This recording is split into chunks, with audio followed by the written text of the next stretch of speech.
Hello, my name is Watling, and this is my model I've designed of a farm that is powered by a wind turbine here. So firstly, a bit of background information about how they work. So the wind hits the blades, which then turns the blades, which then moves a rotor around, which then makes energy, mechanical energy, for a generator, which then transfers it to electricity. That electricity goes to the nearest substation, which then goes to the power grid and then spreads to the local residential areas, farms, buildings, and warehouses. So a bit of history about the first use of wind power was back in 500 to 900 AD, when they would use them to power grain mills and water pumps and stuff like that. But the first wind turbine to actually generate electricity was made in 1888 by Charles F. Brush, and he lived in Cleveland, Ohio, and his machine generated about 12 kilowatts of electricity. So the stage I'm aiming at for this activity would be stage 3, which is year 5 and 6, and the content strand I'm focusing on is the physical world, which explores the physical characteristics of objects and how they move, the forms of energies including light, heat and sound, and how they can be transformed or transferred. Also includes the control and movement of electrical currents and how they affect products or systems. This model, how a wind turbine works, explores a range of energy conversions, including how to turn electricity into sound, electricity into movement, and electricity into light. And also this model was constructed using sustainable materials which are recyclable. So I'm just going to do a quick demonstration how this works. So in a real life scenario, the wind is represented by these white lines here. And I'll just flip this on, like this. So you can see I've got my buzzer and my motor here. It spins very fast. And then that will convert energy over to this house, which then you can then work the lights.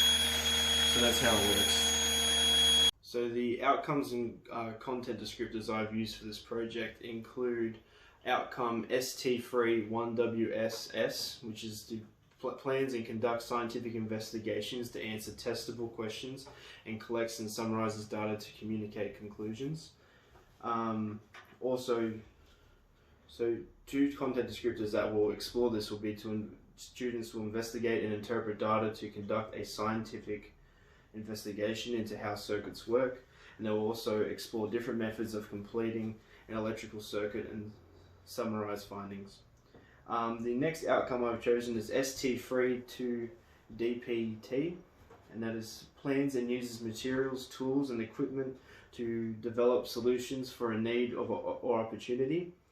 Two content descriptors that best fit this is students will design, test and evaluate a product or system that involves an energy transformation to meet an identified need using electrical energy, and students will design a model by using and manipulating a range of sustainable materials. The last outcome I've chosen is ST3-8PWST, which explains how energy is transformed from one form to another. And two content descriptors that will describe this is that students will describe examples where light, sound and heat and electrical energy transform from one type of energy to another, and they will also investigate how electrical energy can be transferred and transformed in electrical circuits and can be generated from a range of sources. So the cross-curriculum priority that I've chosen is sustainability, and in which sustainability, students are encouraged to develop and acknowledge an awareness of sustainable practices. They are able to make informed choices of what is better for the environment, for both social, cultural and economic systems, and they use reusable resources which will not damage the environment. Sustainability is a very future-based priority, as it allows students to prepare for the future preservation of Earth and all of its resources. Sustainability is a very important cross-curriculum priority, as it will be used to keep the planet clean and healthy, allowing humans to live on it for a very long time. So I wanted to talk about project-based learning, and project-based learning is designed to engage students in investigation of authentic problems. Projects allow students to learn through inquiry practices. Projects encourage motivation and thought, as it involves challenging the participant to form their own answers using their own method or thought process. Inquiry learning allows participants to get hands-on with the materials and use their imagination to to their advantage. Project-based learning allows students motivation and thought to be sustained through inquiry learning and getting creative.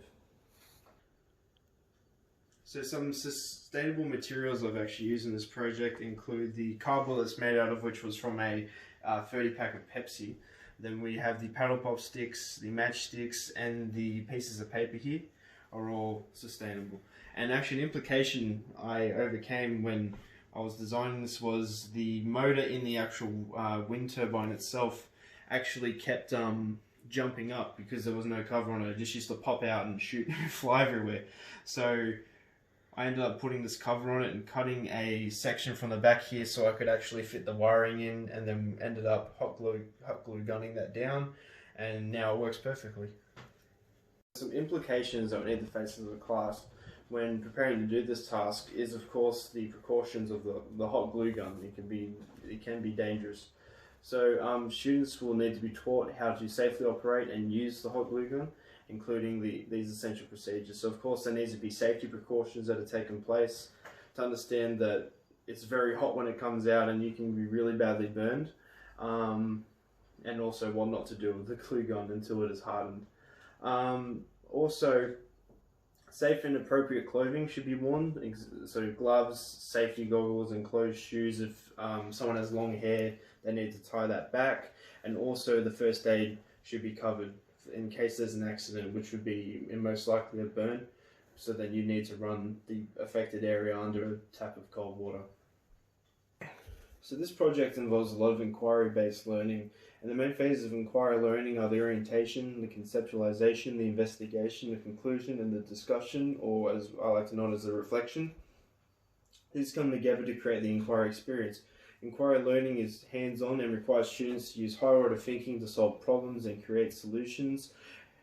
That's the main thing I want to get across with this. It's very hands-on. They get to create all of this. There's no set procedure or to make a fence or to make a barn. They can make it the way they want to. There's also a great way to boost student motivation and participation, as it isn't just following what the teacher says as fact. They get to make these answers and these solutions and these methods themselves, and get to make this activity. So this being an inquiry-based learning activity, it's a great way to get students involved in their own education by making it fun and enjoyable. Some of the key learning areas, which could also be covered in this, is HSIE, where students can discuss the history of the wind turbine and how it is an environmentally safe way of providing electrical power. This can also be linked to how wind turbines benefit society and their impact on it. Students can also research where and if they are used in Australia.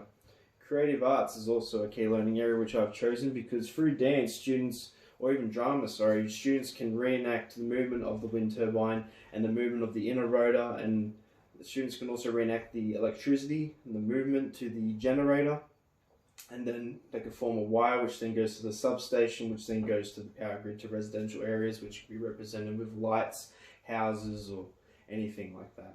So in this instance, what is electricity? Electricity is a type of energy which flows in one direction. It can be used to power a vast majority of machines, vehicles and products available to us. Electricity is made up of charged particles such as electrons and protons. The particles make a current which can travel through conductible materials such as metal and wires. So, the two different circuits, you can make a series and parallel. Now, series circuits only has one path for the electrical current to follow. The voltage used by each resistor is equal to the source voltage.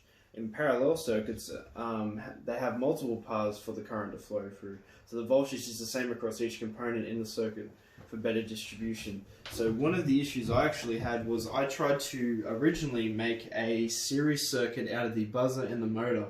And what ended up happening was the buzzer would go off, but the motor did not have enough power as it had to go through one to the other first. And so what I did was I swapped the series circuit with the lights. So now the lights are on a series circuit and they work fine. And I made this a parallel circuit. So now they can both work in unison, sharing the same amount of power. So that was one of the issues I overcame.